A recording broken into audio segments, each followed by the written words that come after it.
Hello learners, grammar को interesting तरीके से समझने के लिए आप हमारी वीडियोस देख सकते हैं। आज का हमारा टॉपिक है हैज़ हैव हैड के इंटेरोगेटिव और negative sentences.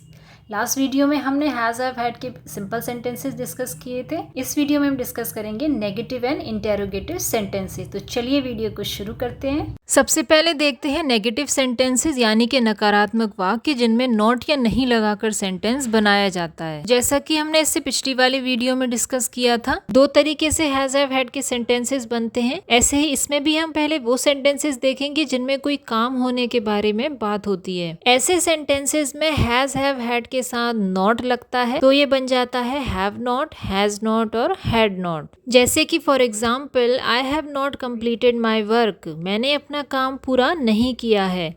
I have not played, मैंने नहीं खेला है। She has not written any letter, उसने पत्र नहीं लिखा है। ये नकारात्मक वाक्य है क्योंकि इसमें नहीं का यूज हो रहा है। ये तो वर्तमान काल के नकारात्मक वाक्य थे। अगर पास्ट टेंस की बात आती है यानी कि भूतकाल की बात आती है, सेंटेंस कैसे बनेगा? हैड नॉट लगाकर सेंटेंस बनेगा। She had not come late to the school, वह स्कूल देर से नहीं आई थी। हैड नॉट लगा है यहाँ पर। ऐसे ही I had not completed the task, मैंने कार्य पूरा नहीं किया था। ये हमने डिस्कस किए वो सेंटेंसेस जिनमें कोई काम होने की बात हो रही हो।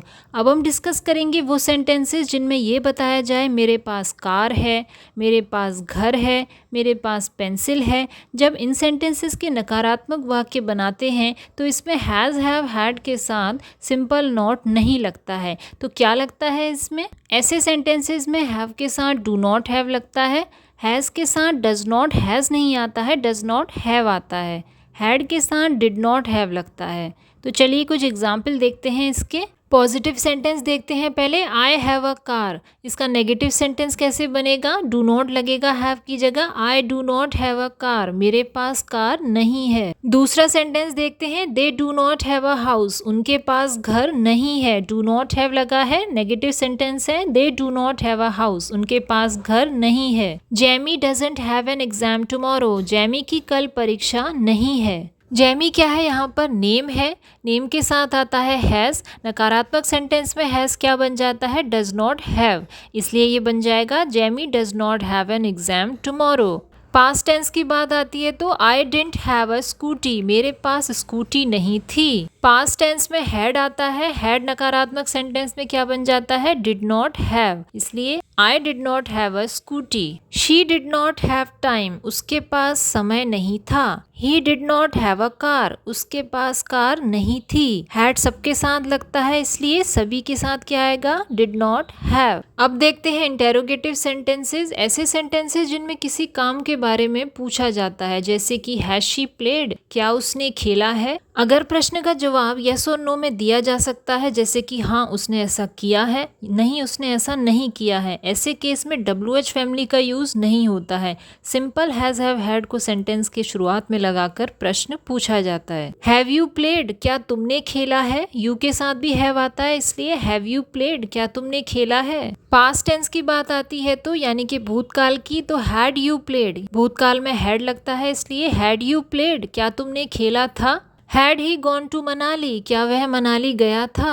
पास्ट टेंस में हैड आता है इसलिए had he gone to Manali. अगर प्रश्न का जवाब यस और नो में नहीं दिया जा सकता है, यानी कि उसमें बताना हो कि उसने ऐसा क्यों किया है, उसने क्या खेला है, वहां पर WH फैमिली का यूज होता है। तो ये बन जाएगा What has she played, उसने क्या खेला है। ये तो थे ऐसे सेंटेंसेस जिनमें किसी काम पूरा होने के बारे में बात हो रही थी। अब बात करते हैं ऐसे सेंटेंसेस के बारे में, ऐसे प्रश्नवाचक वाक्य जिनमें ये बताना हो कि मेरे पास क्या है। मेरे पास घर है, मेरे पास कार है, मेरे पास पेंसिल है। अगर हमें ये बताना है तो इसमें हैज़ हैव हैड के साथ डू डज डिड का भी यूज होता है। तो ये किस तरीके से होता है? डू डज डिड का यूज हमने लास्ट वीडियो में डिटेल में डिस्कस किया हुआ है, आप वो वीडियो देख सकते हैं। सेंटेंसेस देख लेते हैं इसके। Do you have a car, क्या तुम्हारे पास कार है? इसका जवाब हम येस और नो में दे सकते हैं, तो यहाँ पर WH फैमिली का यूज नहीं होगा। Do you have a car? Yes I have a car. Yes या नो में हम जवाब दे सकते हैं। लेकिन अगर हमें पूछना हो कि आपके पास क्या है, व्हाट डू यू हैव।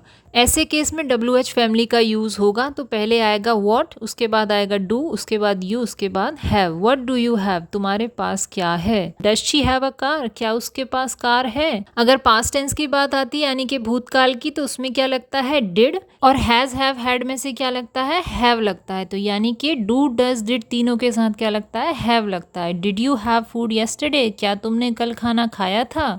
ये हमने डिस्कस की हैज़ हैव हैड के इंटेरोगेटिव और नेगेटिव सेंटेंसेस। वीडियो को पूरा देखकर आप ग्रामर को आसानी से समझ सकते हैं, आपको कोई भी कंफ्यूजन नहीं होगी समझने में। आई होप सभी सेंटेंसेस आपको बिल्कुल क्लियर हो गए होंगे। कोई भी क्वेरी है तो आप कमेंट बॉक्स में कमेंट करके पूछ सकते हैं। वीडियो अच्छी लगती है तो उसे लाइक करें, अपना फीडबैक ज़रूर दें। तब तक के लिए मिलते हैं नेक्स्ट वीडियो में।